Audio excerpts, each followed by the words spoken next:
Welcome to this special edition of Black Men Screaming, which I like to call Word, Thought, and Deed. This is our second podcast that we're going to be airing on YouTube. And I have two of the most brilliant men I know in life. We have Mr. Graham Witherspoon and we have Professor James Lance Taylor. Welcome to the podcast. Thank you. Good to be back. Great to be back. Good to be back. Okay, so Graham and you and James provoked this particular conversation because we're getting into this idea of politics and what does it mean to be Black in America, and how does that play out in terms of our politics and how we get involved in that and who we communicate with. Some people will argue that there's no difference in what Ice Cube is doing versus what Dr. King and Malcolm talked about, in terms of the argument being that you have to have somebody in the game and someone outside of the game agitating to make things happen. And so this whole idea, notion that Ice Cube is selling out really isn't true. He's just trying to weigh the balances of political power and get the best deal he can get for Black people. So I want to start the conversation there as to what you think about his recent move toward the Republican Party, and then all of these other political operatives that are out there talking about these issues pertaining to black people and Black power and the Black future. Well, I'm not going to say he's moved to the Republican Party. I think of Fidel Castro back in 1959, or the early 60s, rather. The U.S. refused to give aid to Cuba because he refused to allow the mafia and crooked politicians to hang out on his island and conduct business and then go home for dinner to their lovely wives. So Fidel got assistance wherever he could get it. He wasn't a communist. He was educated here. Che Guevara was not a radical. He was a medical doctor. Ice Cube, an entertainer, which does not detract from his intellect or anything else. And I was reading up on this. He presented his program to both parties. He presented it to Biden's people and he presented it to Trump's people. And he has no intent of backing either party. He said he is solely moving to see that Black people are dealt with and are no longer in the back of the bus. Everybody comes here, but we remain at the back of the bus. When I first got word of this, I was kind of shocked. And this afternoon, because I've been traveling this week, so I was reading this afternoon about this scenario. And also the statements concerning the guy from Breitbart, that he was somewhat financially involved in bailing out the Steve Bannon. Bannon, right. Now, the thing is this: if you're going to go and talk to Trump and his people, their intent is to maximize the opportunity. It's interesting how they said that he helped draft this with them. Trump's people drafted nothing. But they are making the statement. You see, he who controls the language controls the conversation. And I don't know why Ice-T did not publicly come out and push his agenda himself. Make it known to the general public. Look, I have a program. I've been talking with Dr. Claude Anderson, who is an excellent economist and writer. He used to come to Brooklyn years ago, over 20 years ago, and do lectures at St. Paul Community Baptist Church with Johnny Ray Youngblood. So we knew of Dr. Anderson then. So if he's been getting assistance from Claude Anderson with regard to the economic status of Black people, which has not really gotten better since Reconstruction.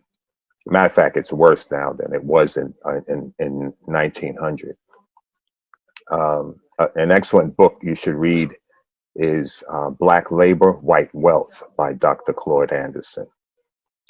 That should be a must read for every high school student. And if you're black, you need to read that book. But I think Ice Cube made his mistake in setting up meetings with the Trump people to meet with Jared and the rest of those people, because they can't be trusted for any reason. And to think that Trump is going to be interested in doing anything for black people is absurd. That this agenda could have gone to the next president. Well, if it was Trump again, then Trump would not implement the program anyway. But you know what the problem I see here, and I want to get James involved in the conversation, because we talked about this before, kind of before James, about the issue of Ice Cube brought this up himself. He said he studied his history.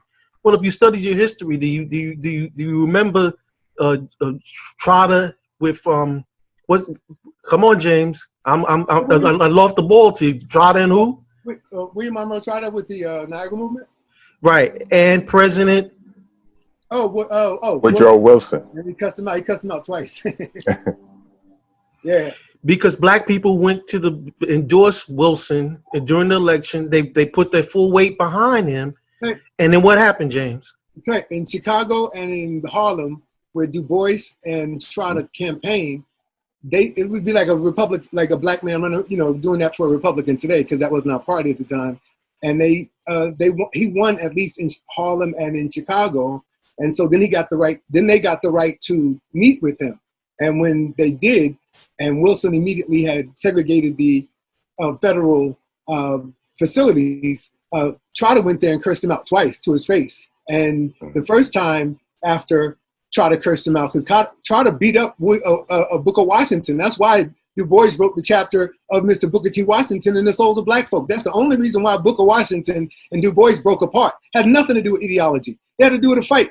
The riot in Boston, where Booker tried to lead his national leadership from Alabama up to Massachusetts to Boston, where you can go back to Prince Hall, where they had leadership going back to the 1700s. So they didn't need Booker. They had established black leadership in Boston, but Booker was trying to nationalize himself. And when he came where his main rivals were, Trotter physically attacked him, and there was a riot, and he got arrested, and he charged, and Booker Washington pressed charges on Trotter. That's the only reason Du Bois fundamentally breaks with Booker Washington. And that's why the most famous chapter in that book is called Of Mr. Booker T. Washington and Others. It had to do with Trotter. Trotter was a temperamental man. He wouldn't even mess with the white folk with the NACP. He was like, I'm good. With the Niagara movement, when y'all want to come over, he was like, 20 white folk, no, I'm not messing with them. He and Du Bois was in love with the same woman. He got a Phi Beta Kappa from Harvard University. He was a brilliant man. His father was a millionaire. His father was a publisher of the Boston Guardian. Trotter was no poor, struggling black man.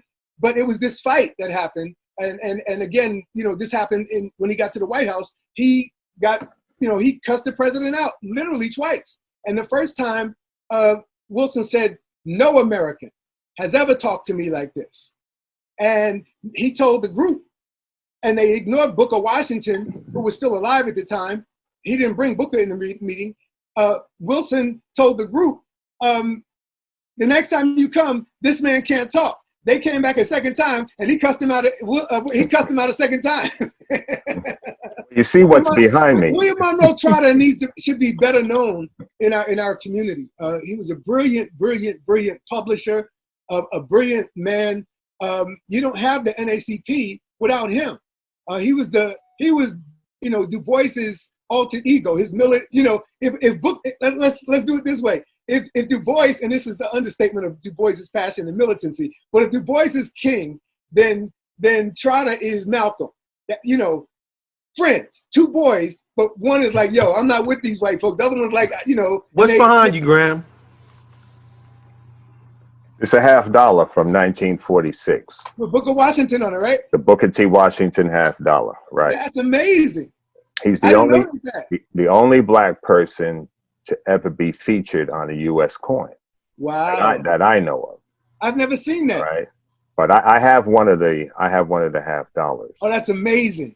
But it's something people never see because they're long out of circulation. But I have one of the coins just about 8 feet away from me here on my Oh, shelf. that's amazing. But that's Booker T. Washington, 1946, $50, and it's all silver. Oh, that's amazing. It's all silver. Yeah. That's astonishing.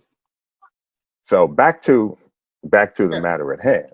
Yeah. No, we can just talk about that coin right there for the rest of the conversation, man. That's amazing. Yeah, I had one. It was stolen years ago, and a friend of mine gifted me another.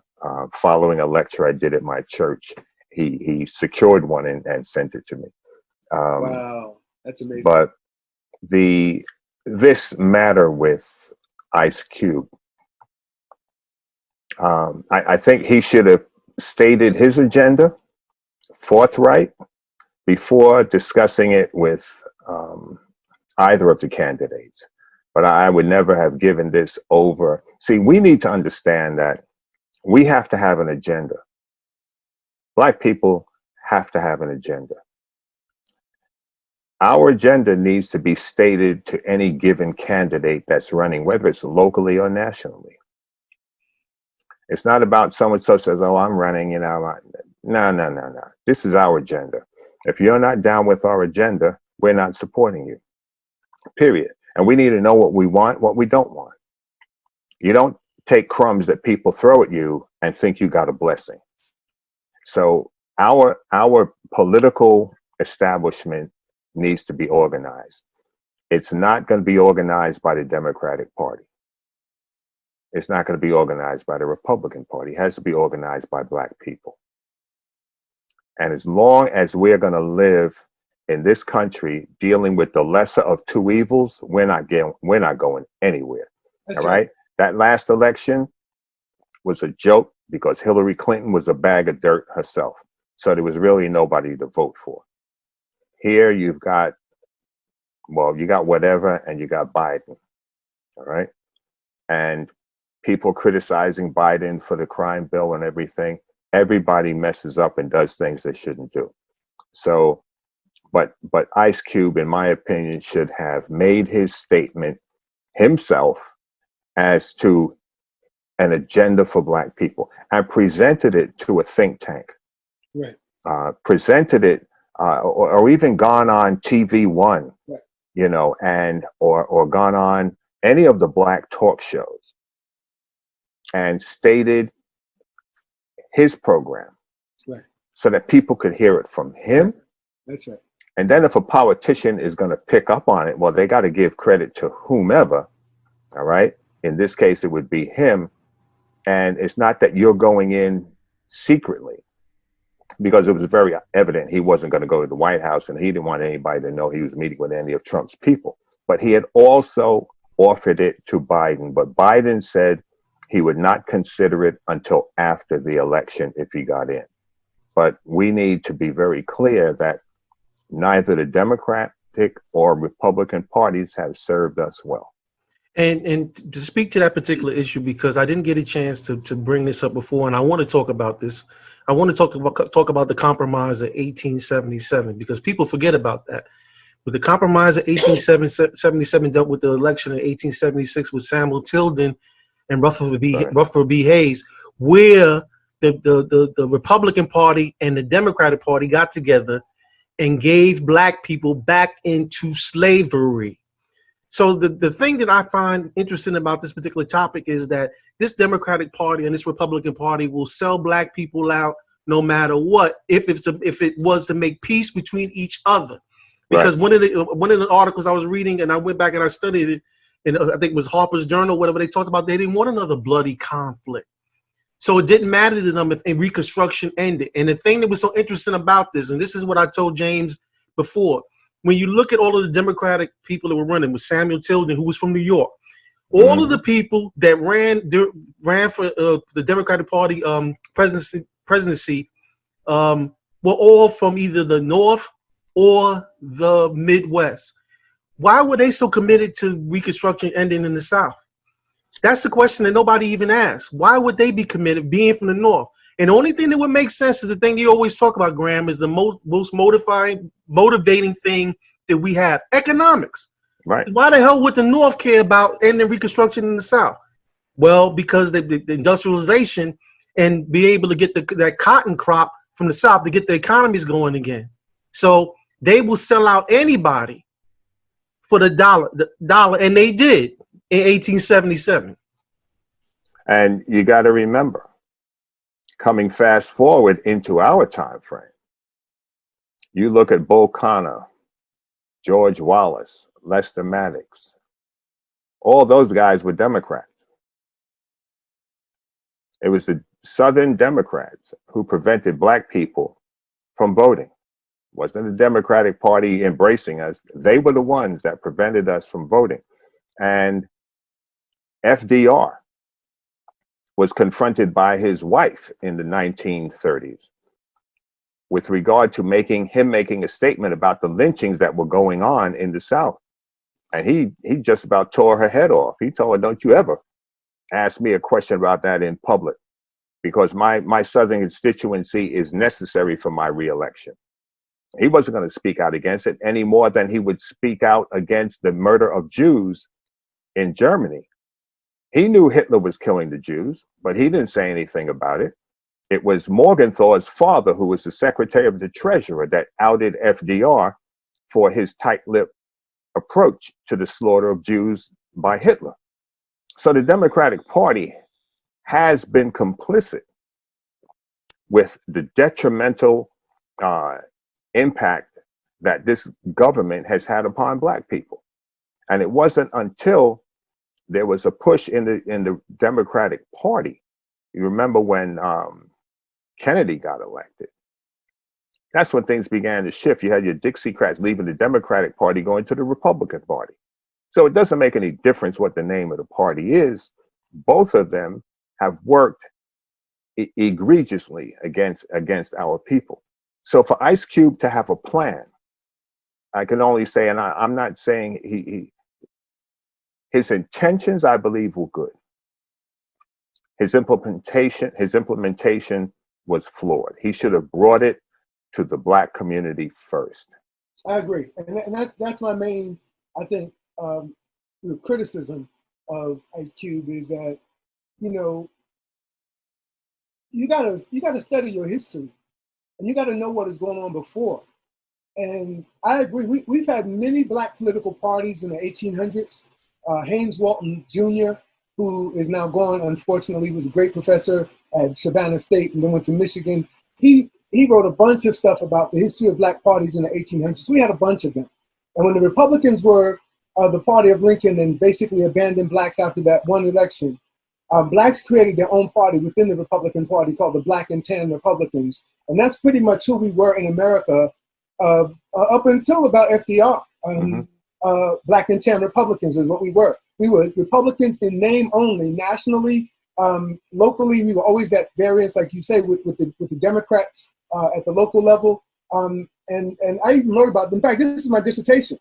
Somewhere between FDR and LBJ and King, in between, that's where you have what they call a party realignment, where both of the parties switched, right, and people realign and de-align and break from the party permanently or just temporarily through 1 or 2 election cycles and come back to the party because they didn't like their candidate or whatever. And 64 is what they call a critical election. That was the election where Goldwater and Johnson, are very different kind of candidates. Both, Goldwater's from the West Coast. They don't have a national constituency. He beats Johnson, a Southerner, in the South only. Reagan sees that, perfects it, and then boom, the Republicans have a perfect formula, for now. So I think what we've seen over this time is, we had a convention movement in the 1800s.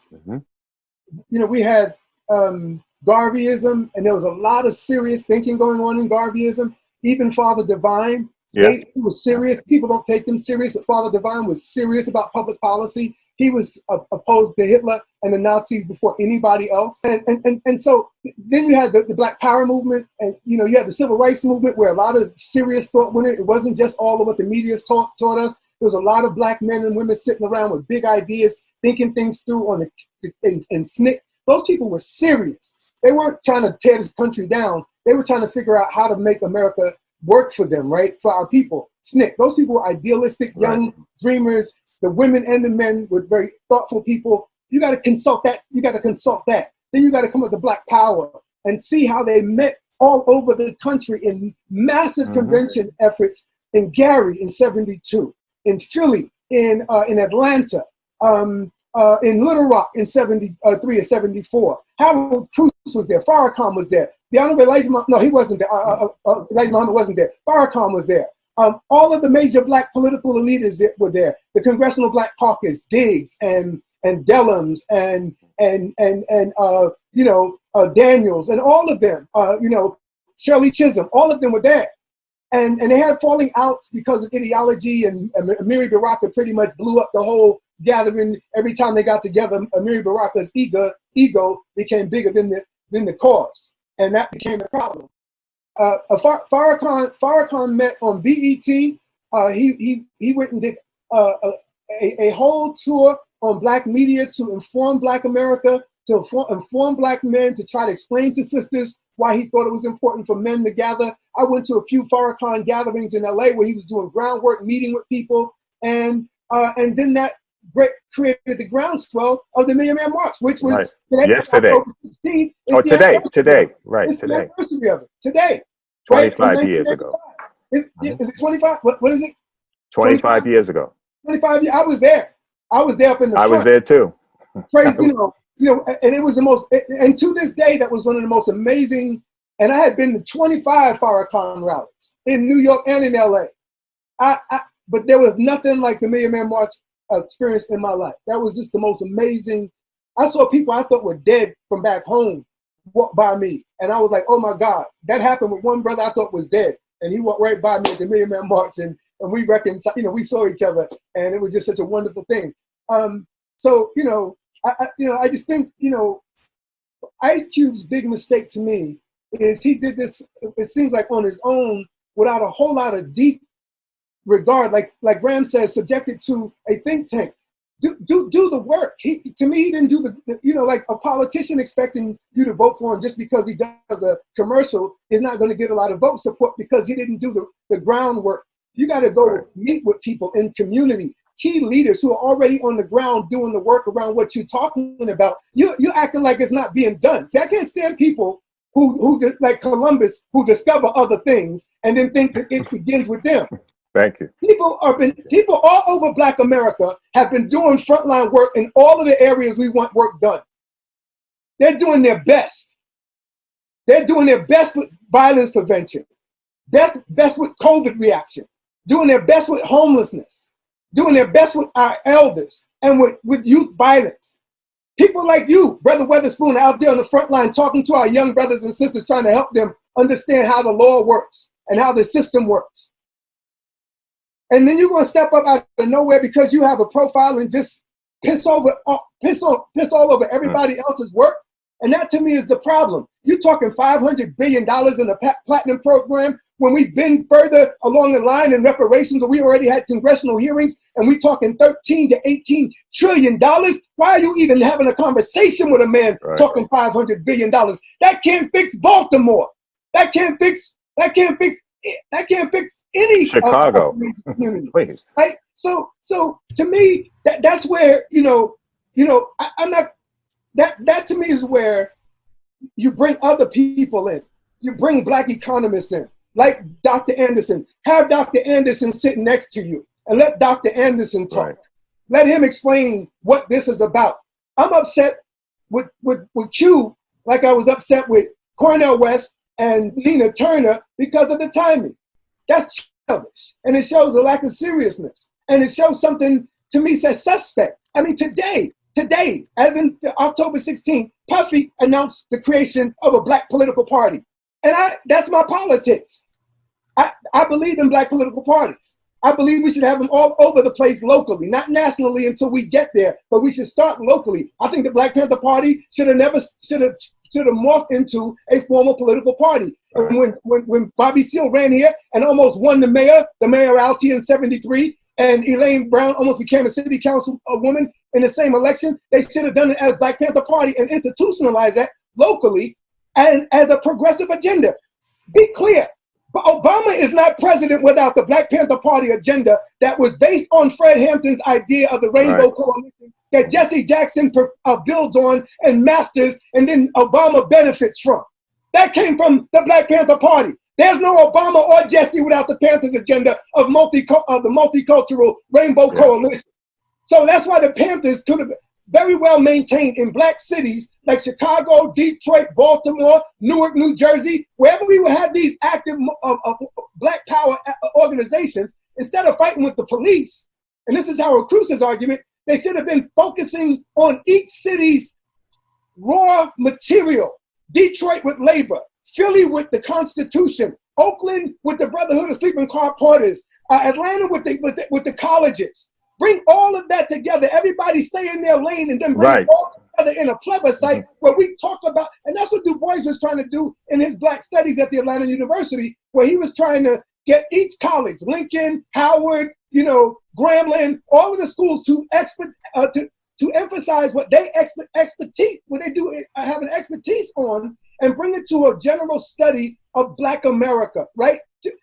That's the kind of investment Ice Cube would need to have, where he's bringing in all of our best brains, our best minds, to talk about racism in the film industry. One of the things that I found. What's Ice Cube got to say about hip hop and its state, right? And what's he going to do on the front where he's most influential, where Black people don't have ownership, but everybody else does. But they're putting out these images that are destroying our young people's denigrating women and morality. Let me jump in for a second. Let me jump in for a second here, because I want to bring up something that I thought was important, because he talked about an economic plan and he talked about $500 billion, but he didn't talk about something that's one of the most important things that I don't understand why he didn't have a plan for this when we talk about foreign policy, right? Okay, foreign policy for Black people is important to me. And so what I mean by that is that when you look at right now what's going on in South Africa, Nigeria, Angola, where the coronavirus is hitting hard, right? Those are the three largest economies within Africa, okay? You're talking about you're looking at the influence of the Chinese in Africa, where between 2000 and 2018, they gave out $148 billion in government loans. You look at how the Chinese and the United States refused to suspend repayment of those loans during this whole COVID situation. That's politics now. That's real economics, because that impacts Black people on the continent of Africa, where we originate from. You would never hear a Jew not be pushing for, and you see they do it with their pact in the United States for support of Israel. But yet you're going to talk about $500 billion and you haven't discussed not a damn thing about how they're destroying and dividing Africa. Well, you see, also in that, I was in the Gambia about 10 years ago. I was a guest of President Jammeh. And when I got there, it was interesting. I read an article on the Chinese in Africa even then. And they were, I believe, operating in 48 countries on the continent at that time. And I'm in Banjul, and I said to the president, why do I see sandals made in China on the streets of the Gambia?